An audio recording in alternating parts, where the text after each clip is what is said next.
our country has been thinking about how to handle refugees and resettlement for a long time, but really in earnest since after World War II. And a real program started in 1980 with the Congressional Act that passed that established refugee resettlement offices in our country, the numbers, the cap, the process of how we would do it, and what that looks like. And so, in the amount of time from 1980 till today, every state that has resettlement has a number of different resettlement agencies, and they take on clients and they're providing support for an initial number of months. In Pittsburgh, it typically is 3. Some other states around the country or cities, it can be different. But the idea being that, you're coming into a brand new country, you don't have language, maybe you don't have transportation, you don't have a support system. And so you have to figure a whole lot of things out pretty quickly.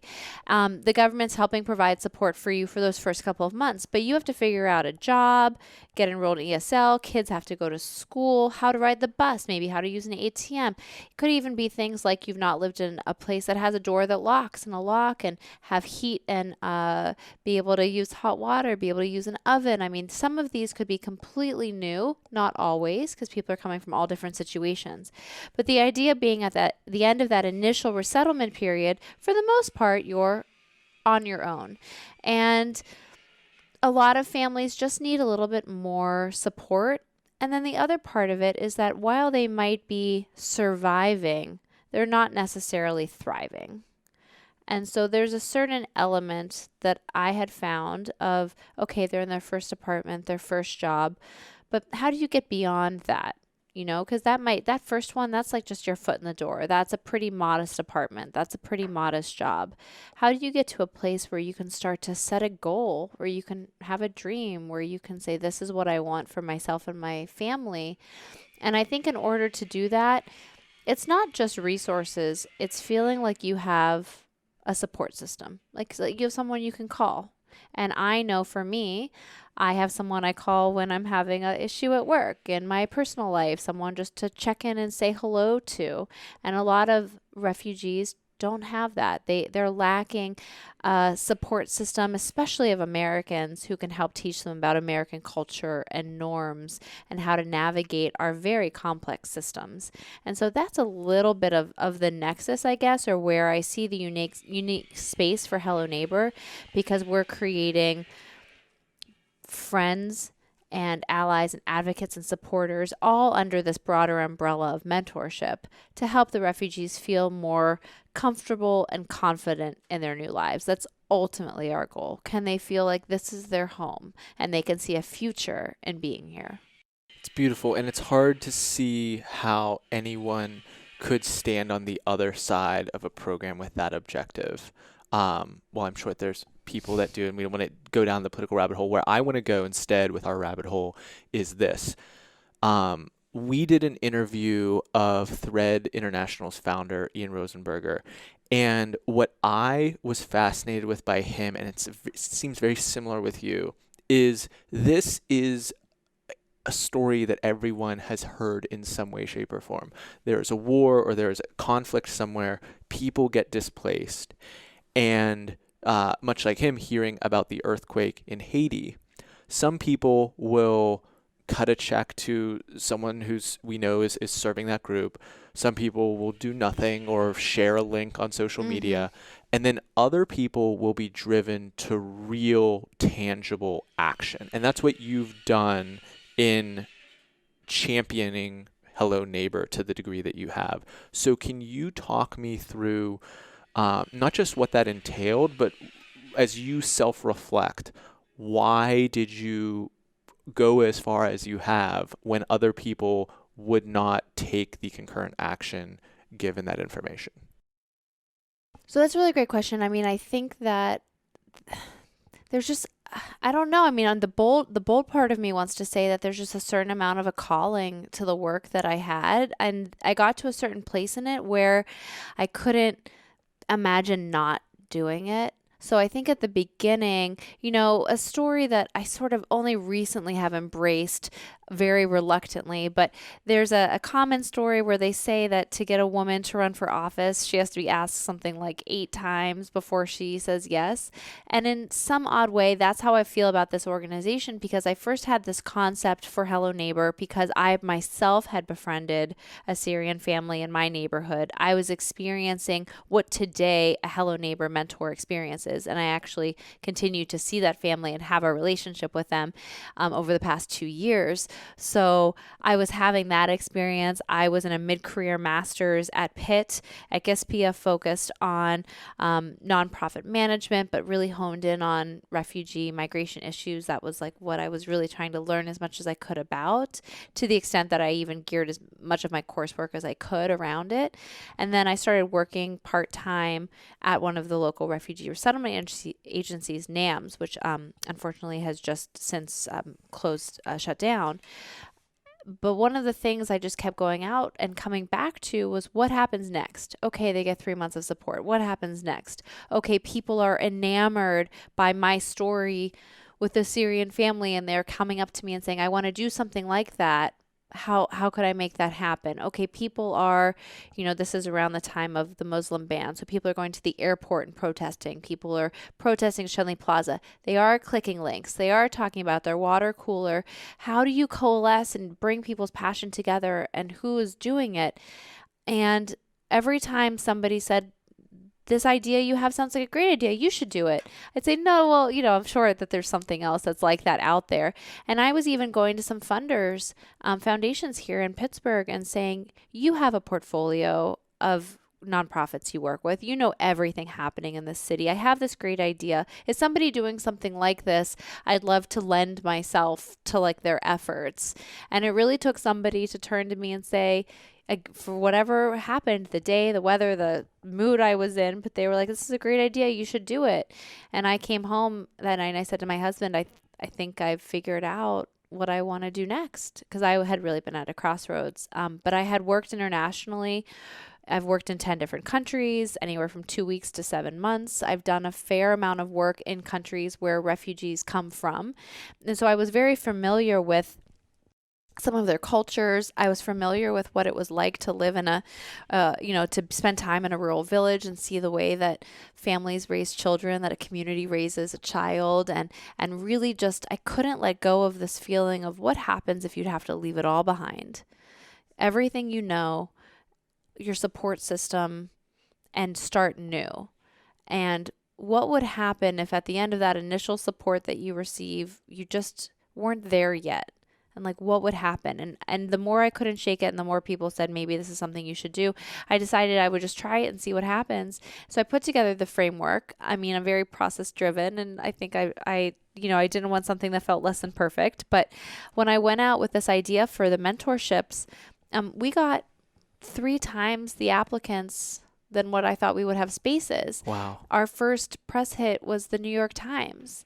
And I'm not, even saying that to boast, but it was the reality of the moment I was living in was so crazy, because I was like, I have this idea, and then boom, we're on the front page of the business section in the New York Times where here's how to help refugees. I mean, it was wild. And so I just feel like I got kicked out of the gate a little bit. But then once it started, I just have seen no going back, and very authentically. And I would just share that it's because of the work and the response I see from the mentors and the mentees.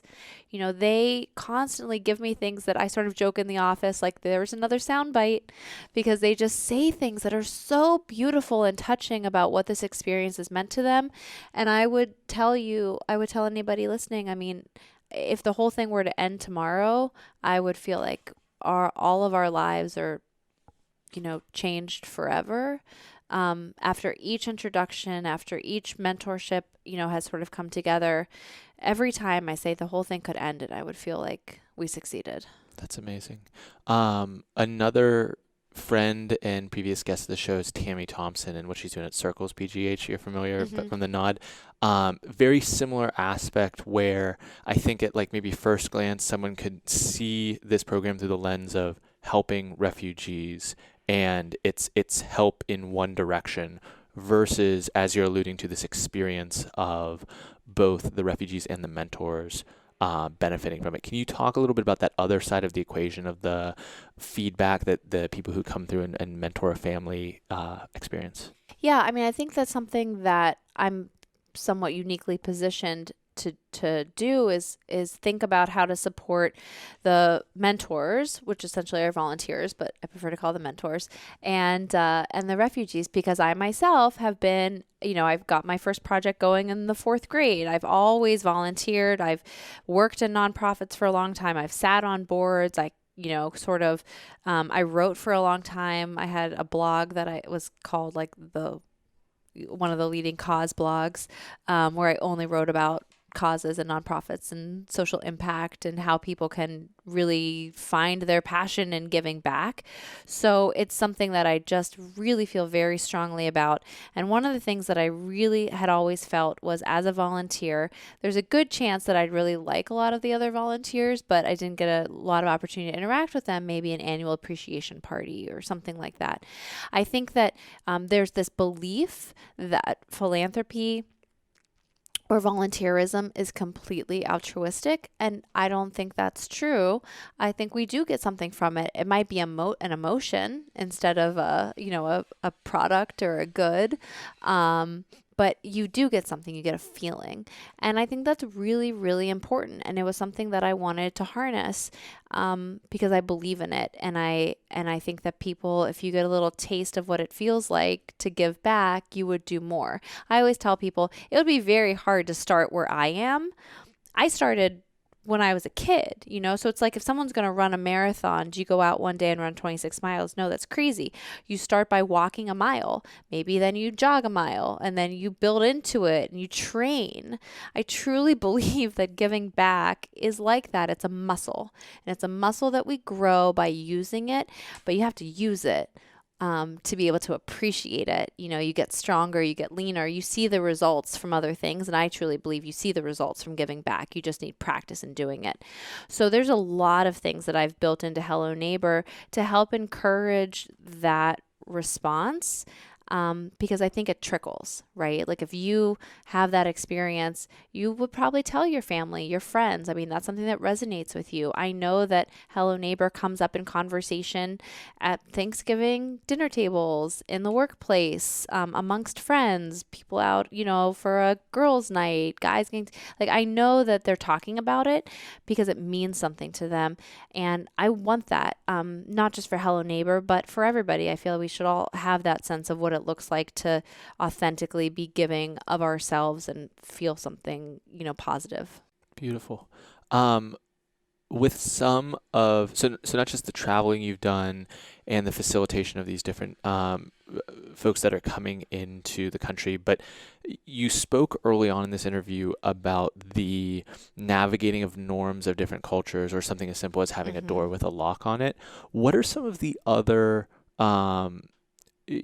commonly recurring aspects of modern life in America that mentors have to help these refugees learn about? You just hear it's like, oh, we, had to go through this, or they might not understand this, that you hear yourself repeating often. There's so many. So it could be little things, like in a lot of parts of the world, you're not paying for water, sewage, electric. Authoritarian states, you're not paying for any of those. So just understanding all of the bills and things that we have, I think that's a whole navigation system. There's a lot of religious things, certainly, that we hear that are different.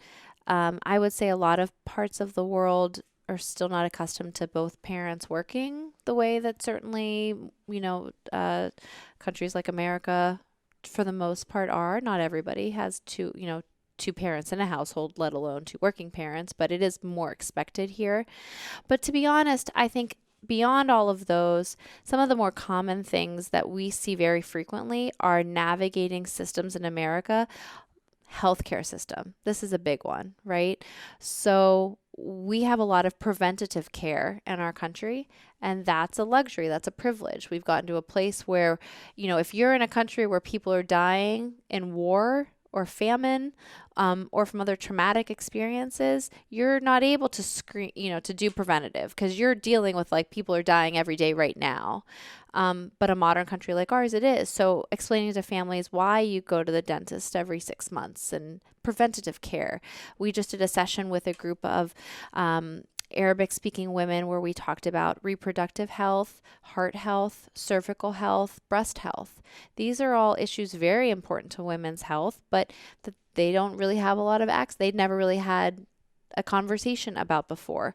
I would even say there's a lot that we deal with, certainly with new moms. Oh my goodness. Like, in some countries, in America, for anyone who doesn't have a child and doesn't know, you're probably in the hospital 2 to 3 nights. That's average. You're required to have a car seat when you leave a hospital in America by law, and it has to be properly installed. So they'll come down and say, is this car seat properly installed? And the baby has to go in the car seat. Fire stations all around the city, you can go for free checks. There's places to like learn how to install a car seat, which is, by the way, like 10 times harder than putting together an IKEA dresser. If you've never done it before, you're just like, there's these secret parts of your car you never knew you had until you go to have a child. And you're like, it's inside the seat and you pull it. It's crazy. But anyway, in parts of the world, I know 2 countries I could think of where you're released from the hospital within 4 hours of a baby being born, if everything checks out and there's no complications, Whoa. and you just walk out the door. So how do you explain to a family that you're going to be there and that you have to have a car seat? So there's one family I can share. We got them a car seat.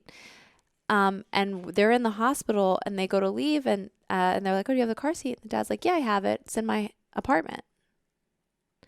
Because everything I do, what I've learned over the past 2 years is you got to go all the way through on a topic. So like we helped get the car seat and then we were like, oh wait, we have to also help install it. And we have to help say that you have to have it there at the hospital. It's not just enough to have it. Yeah. We've had families, that you have car seats, but they're maybe not strapping in because, there's just a ton of stuff around how we operate here in the U.S. And it's the type of thing that a lot of it you take for granted if you grow up here and you're steeped in it, and maybe you like learned micro aspects of it when you were 6, 11, and 17, so that by the time you're trying to figure this out at 25, you actually start to have a framework for how this all fits together as opposed to coming at it as a blank slate. Or people to ask or talk to, Precisely. Right? To like understand, I'm going to join a mom's group. I'm going to do this. There's a ton around schooling and there's a ton around employment and housing. But I can give you another example. Anyone who has ever worked in the service industry will know the term no call, no show. So usually if you're in like a restaurant, you're somewhere, you're allowed like 3 no call, no shows before you're fired. Mm-hmm. Because if you call off work, you have to tell somebody. In a lot of other parts of the world, if you're doing manual labor or you're doing something, you can just not show up. It doesn't mean you don't have work ethic. It doesn't mean that you're not a hard worker, but the norms of employer to employee are totally different. Here, you do that a couple times, you're going to get fired. And you do that a couple jobs, you're going to have a lot of jobs on your resume with no references. Right. So there's a certain cult, so we have some families here where that's a tough talking point. If you're not you have to go to work. And if you don't go to work, you have to tell somebody and you have to have a reason. The same for school. In the US, if a kid is chronically absent from school, the parents can be fined. But in other parts of the world, that's not necessarily the case. And frankly, it wasn't always the case in the U.S. either. Part of the whole agrarian culture of America, the reason our schools are September to May is because the summer, The kids had to go help on the farm. The kids had to go help on the farm, exactly. So parts of the rest of the world, it's not that they're backwards or different. It's that they're in a different place. We're in a different place. And so I think that for a lot of our families, it's coming here and it's navigating the bus system and a different money and different language and all of that. But just all the systems and all the little things that you don't even realize day by day that we're living in, that we've been accustomed to, that they're learning for the first time, that can be very daunting. And one of what this is, understandably so, showing a lot of parallels to, is the idea you can learn a lot from traveling. And when I say traveling, I don't mean take the plane to the bus to the resort, never leave the resort, get back on the bus, go to the plane, and never be exposed outside of the manufactured kind of experience, but actually going and living in a city on the other side of the planet. I did this. I spent 6 months in Southeast Asia, going to a bunch of different cities, and you learn a lot about that place, but by actually going to that place, you learn more about home. I see Pittsburgh in a different way for having spent that time away from it. And what it also seems, amongst the many things that the mentors might be learning and appreciating and receiving as a part of volunteering with Hello Neighbor, there's also a degree to which you are better understanding your own environment by having it reflected through the eyes of another person who didn't grow up in it. Absolutely. And before I sort of talk about that, I just want to go back to one thing that Let's go. I want to also say that one of the challenges for Hello Neighbor is how do we help work with the families to understand things here in America without talking to them or making it pejorative or making it, hey, we know better than you. So I just also want to say, I think one of our really big challenges is like, I'm a parent, but I don't want to tell somebody else no one wants to be told how to parent. No one wants to be told that they're doing something that's not right. And it's not necessarily that it's right or wrong. It's just different. Sometimes there are laws and rules, and those are ones you really got to like get in on. But even then, you don't want to say you're a bad parent for not sending your kid to school every day. This is just the way that it's done here, and this is why it's important. So I wanted to make sure I say that because I don't want it to come off like, oh, we have all these things that we're trying to tell the families and we're Absolutely. Dictating to them. I think one of the big parts about Hello Neighbor is that we are working with them every step of the way. So every program, every idea we have, nothing has been birthed without spending time in the homes of the refugees and saying, is this a value to you? Would you like this? I have my board and I have a mentor council, but I also have a mentee council that has somebody from one of every country that we have that I can go to and that we talk with and say, is this, something important for your community and really learn from. So that being said, yes, I think that we learn a lot about ourselves from traveling the world, and it's a great privilege to be able to go to another part of the world and see how they live. I think that something I find really awesome about Hello Neighbor is that essentially you can cross a bridge and go into a neighborhood you might have never been in before and be transported into another culture without the cost of the plane ticket and the time away. I have mentor families. So we have mentors that are individuals, that are couples, but about 60% of our mentors are families with kids under the age of 18 in their own homes. And we have empty nesters and retirees. So we're I always say we're multi-generational and, multicultural. But for a family of 4 to go to Southeast Asia is pretty expensive. But you could go, up to Baldwin Whitehall and spend time with the Bhutanese or Burmese family and feel transported. And because a lot of them really do hold on to a lot of parts of their culture, a lot of parts of holidays that are important to them and religion and things like that. Food, certainly, So I think that for people who can go and travel and see and do, I've done that a lot and it's so deeply impacted me.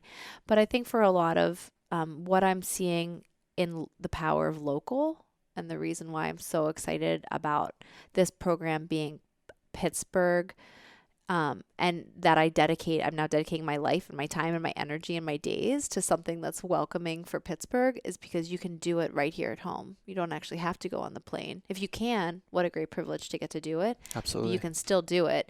And I think you can still feel changed.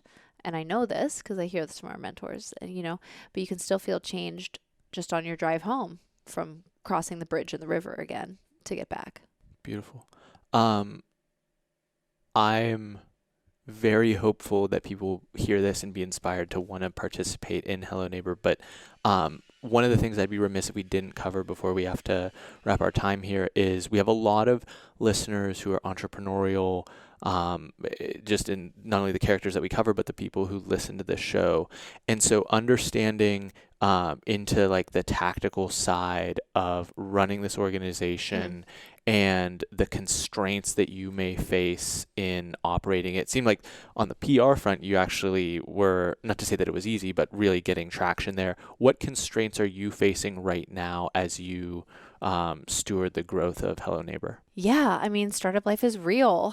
And to me, I say we're a startup nonprofit. So we're like it's like a double whammy. Yeah. Um, because I connect more with startups in a lot of ways than I feel like, than nonprofits because we are not a 100-year-old nonprofit with legacy partners and a bunch of things that we're figuring out. We're new. We're 2 years old. So that means that the challenge of anything new is how do you do it well, scale it, and and grow it.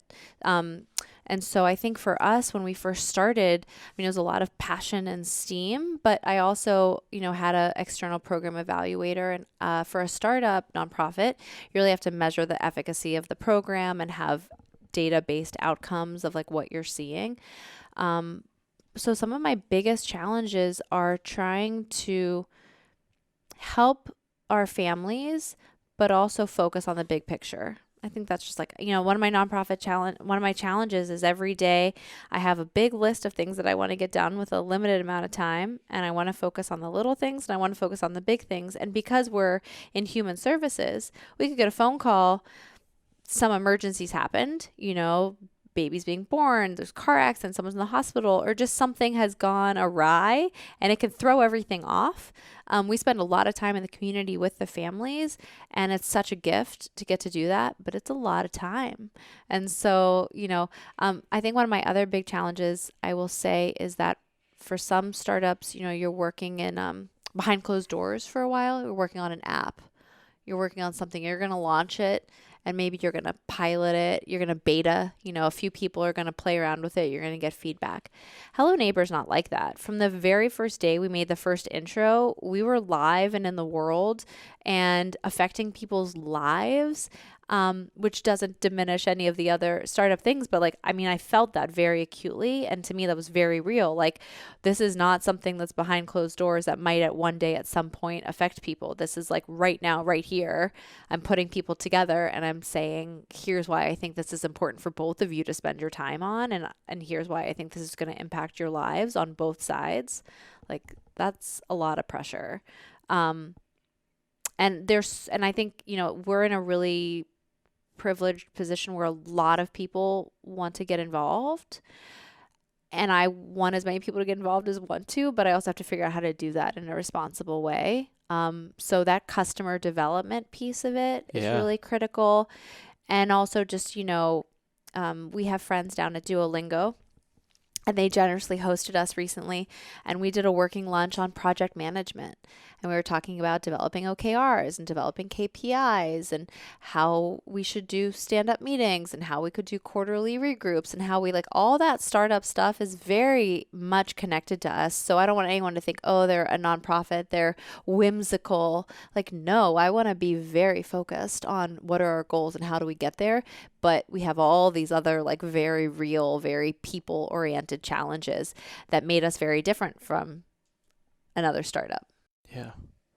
Well, I'm really hopeful that not just Hello Neighbor continues to succeed, but as you figure out how to scale programs like these, I think we're seeing a few of them start to come out of Pittsburgh, whether that's like the Braddock Free Store or 412 Food Rescue, but it really, at least from my perspective, seems to start to be this hub of these ideas that once they get figured out and can be scaled, can be rolled out and affect a lot of people in a lot of different places. So I tip my cap to you for all this hard work.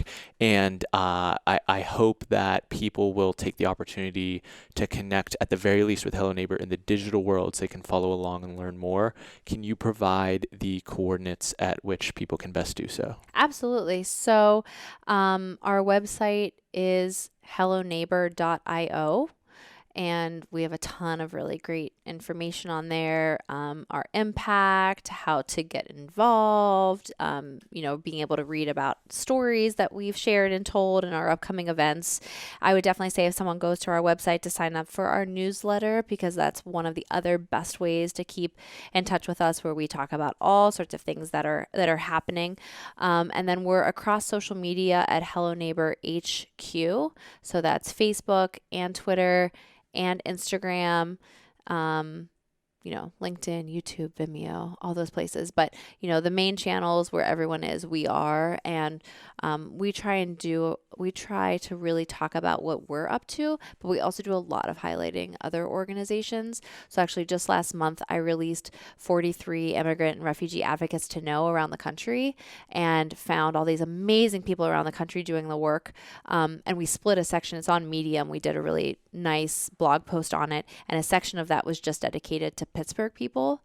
So, every time I'm talking to someone or looking at somebody else that's doing the work, I usually close by saying thank you for all you're doing in the trenches, because that's how I really feel about so many of these amazing groups. And so if someone's following along with us, I hope they would also be inspired to find a ton of other cool organizations and people that are also doing impactful work. Beautiful. Well, everyone needs to follow those links. goingdeepwitherin.com/podcast is the place to find all the links, the bio, all this good information for this and every episode of the show. Before we let you go, Sloane, I want to give you the mic one final time to issue an actionable personal challenge for the audience. That's great. I would say for all of the refugee families and immigrant families, that we work with, one of the biggest pieces is how uncomfortable I feel like they must be a lot of the time. Brand new environment, new language, navigating whole new systems. And so my challenge to everybody would be find one way to feel uncomfortable today or this week, or I don't know what everybody's timeline is, but do something. And maybe that's trying a new food. Maybe that's taking a different commute home. Maybe it's some bolder, bigger decision for yourself. But I think that act of feeling uncomfortable might help you understand just a little bit about what a lot of these families are going through, and might make you feel differently the next time you see someone trying to navigate, a bus or looking in the grocery store like they're lost, or maybe it inspires you to get involved with Hello Neighbor or any other number of awesome organizations in Pittsburgh that are doing great work. Yeah. Developing empathy is such a puzzle to how to actually help someone build that. And I think I can see that that's squarely what your challenge is aimed at, but it's interesting how much work it can be to really develop that to the highest degree. It's a muscle. Yeah. Beautiful. We just went deep with Sloane Davidson. I hope everyone out there has a fantastic day.